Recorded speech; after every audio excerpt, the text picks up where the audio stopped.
Hello everybody, this is Marcia from Jelly Bean Soup, and I'm here today to do a tutorial on layering vinyl. So this is the original cut file that I'm using. It's a flamingo. So the first thing we're going to do is we are going to arrange the pieces as they would appear. So then we're going to resize the image to the size we want and add these stars for registration marks. Then we're going to create a duplicate image for each color that we're going to use, and then delete the portions so only the color that we want is left. So then I cut these images out, so you can see I'm going to be weeding away the vinyl that I'm not using.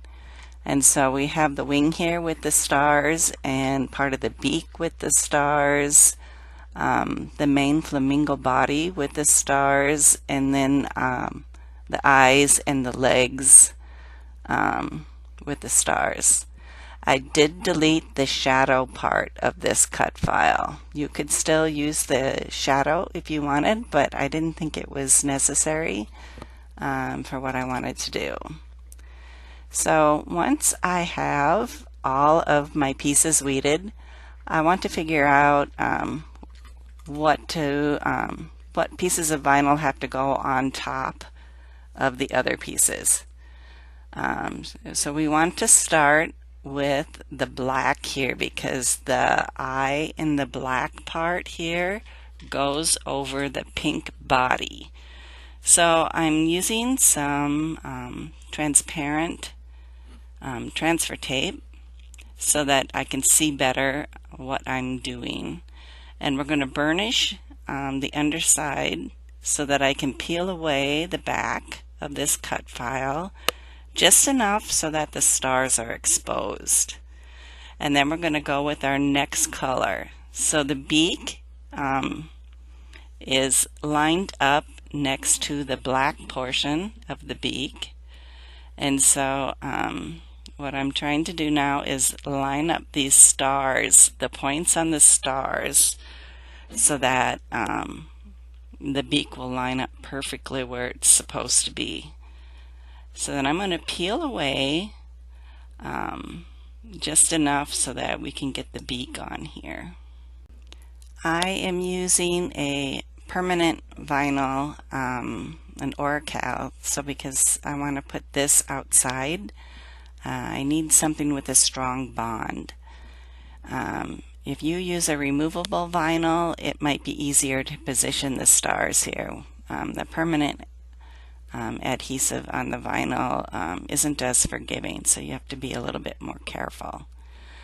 Alright, so now I'm grabbing the wing portion of my flamingo, and then the last bit, the very back part, is the body. So we're going to line up the stars here then and attach the body. You don't necessarily need to use stars. You could use a triangle. I wouldn't use a circle. You need something with points that you can line up. So here I was thinking my beak is just a little bit off, and trying to get it to move over just a smidge. And there we have our layered flamingo. So once I peel the back off, it'll be ready to transfer to our project. So what I am going to transfer this to is a wall-mounted galvanized steel planter. So I think these are kind of very trendy right now. I got this at Joann Fabrics, and it has a little spot here where we can put a few plants. So I was thinking I could hang this outside on my patio and put some succulents in it. So and you can see here I did a second flamingo, and I wanted them to face each other. So what I did was a mirror image on one of them. So if you're looking at these in the Silhouette store, you'll see that they're facing the same way. Just do a mirror image and flip all of the shapes around, and you can get them to face whatever way you want.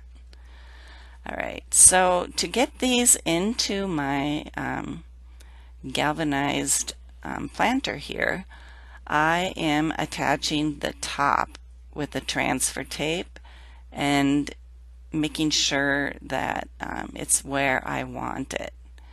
So once I figure out where I want it, I make sure the top is stuck down really well, and then I can peel the back off carefully and start to adhere my flamingo down, starting at the top.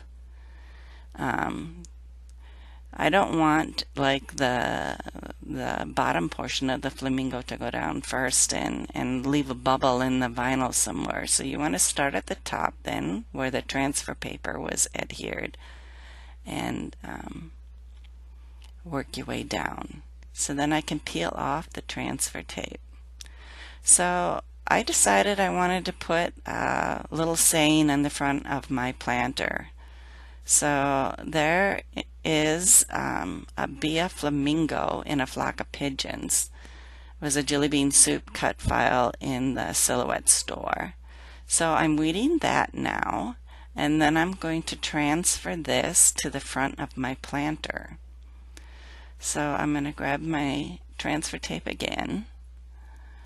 And for this cut file, I ungrouped it, and then because of the rounded bottom on my planter, I made the In a Flock of Pigeons just a little bit smaller.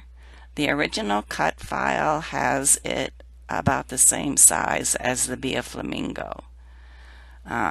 So this fits better than with my rounded bottom. So I'm kind of eyeballing it here using the grid marks on my transfer tape to get this cut file to be even. To make sure it's adhered well, I'm going to use my bone folder here and rub over the top of the image. So there you have it. There's my wall planter. Thank you so much for stopping by. Bye-bye now.